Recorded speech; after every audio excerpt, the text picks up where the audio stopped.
Beh, mi ci fa piacere che un esponente della maggioranza in qualche modo riapra questo tema. Ci siamo incontrati non appena la notizia delle dimissioni del presidente Zanardi dalla presidenza della fondazione è stata resa pubblica. Avevamo sollecitato immediatamente un'audizione in commissione, ne abbiamo parlato direttamente, indirettamente, scambi sulla stampa. Sembrava quasi una condizione di parte che fossimo noi perché Donaldo Tajani è stato nominato dalla precedente amministrazione qua. In realtà questo non è mai stato. Le motivazioni che il collega Zanon ha espresso,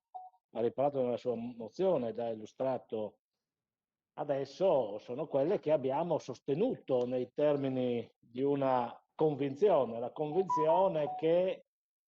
il ruolo del presidente non fosse esclusivamente quello di essere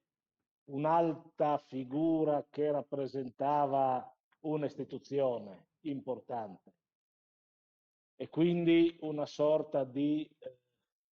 presenza personale o personalizzante, diciamo così, la fondazione, ma fosse il, il significato vero di un progetto importante che era quello, che credo sia quello, perché non sono venute smentite in questo senso, no? Di avere promuovere una istituzione nei termini del ruolo, dell'importanza, delle opportunità, delle potenzialità che può rappresentare, e questo di fatto è Aquileia. Il fatto di immaginare una fondazione che non ha pari se non un'altra fondazione similare in Italia e che verso questa fondazione si sia cercato ovviamente attraverso appunto quello sì, l'autorevolezza dei rappresentanti di far anche convergere quelle che erano, quelli che sono altri attori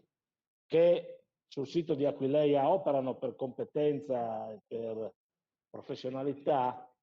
il fatto che fosse stato fossero stati raggiunti importanti risultati con il Ministero dei Beni Culturali per appunto far riconoscere al Ministero e alle sue istituzioni locali ovviamente il ruolo centrale della Fondazione Aquileia per ciò che attiene non solo un'attività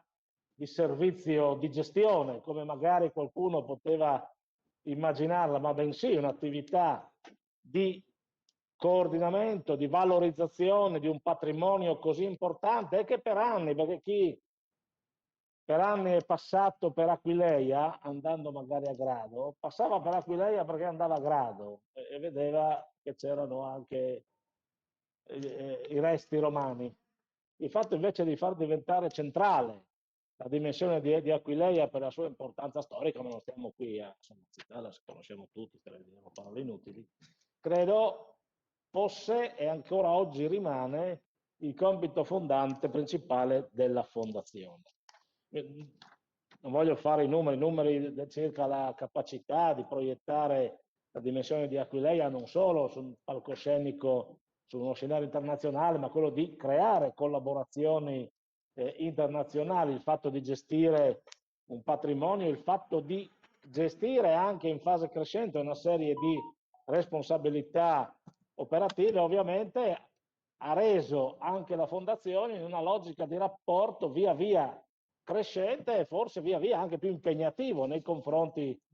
della regione. Ecco, noi crediamo, avevamo già detto che ci sia stato una incapacità, una incomunicabilità rispetto appunto a questa funzione crescente, importante, ma centrale della fondazione e la visione anche forse dell'amministrazione, già che a 4 mesi dalle dimissioni del presidente non abbiamo un nuovo presidente della fondazione. Allora, ammesso che a questa amministrazione del presidente Zanardi Landi non gliene possa importare di meno e che le sue dimissioni magari alla fine fossero anche accoglibili, perché così a quanto pare sembra, allora non si capisce però rispetto alla fondazione come mai dopo 4 mesi siamo ancora con il vicepresidente che esercita funzioni che forse non sono neanche proprie, dovremmo vedere sullo statuto, di vicarie. Ma al di là di questo, le richieste che anche la Fondazione faceva per le esigenze operative, l'ufficio, una richiesta di potenziare quello che era l'attività anche di progettazione, di supporto, di gestione,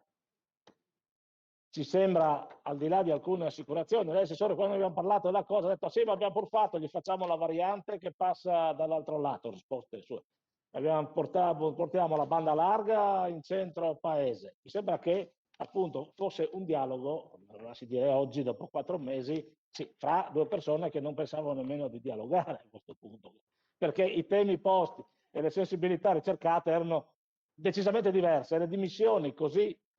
forti, un atto così forte da parte del Presidente non significava aspettare 2 chilometri di banda larga o la variante di Aquileia che girasse da un lato all'altro o un ufficio associato presso il comune di Aquileia, tutto da definire, tutto da vedere. Ma certamente aspettava qualcos'altro. Qualcosa non è arrivato, ma non capiamo ad oggi che cosa arrivi e quindi che visione abbia l'amministrazione verso la Fondazione Aquileia, e quindi ci ritroviamo in pieno con la mozione, la sottoscriviamo, insomma, senza mettere firma, sottoscriviamo la mozione del collega Zanon che dice a questo punto possiamo rivedere le condizioni con il presidente dimissionario, perché a questo punto credo che se non c'era un disegno immediato, rivediamo se il disegno precedente, vista l'autorevolezza e la difficoltà, credo, di trovare personalità friulane, tra l'altro, friulane,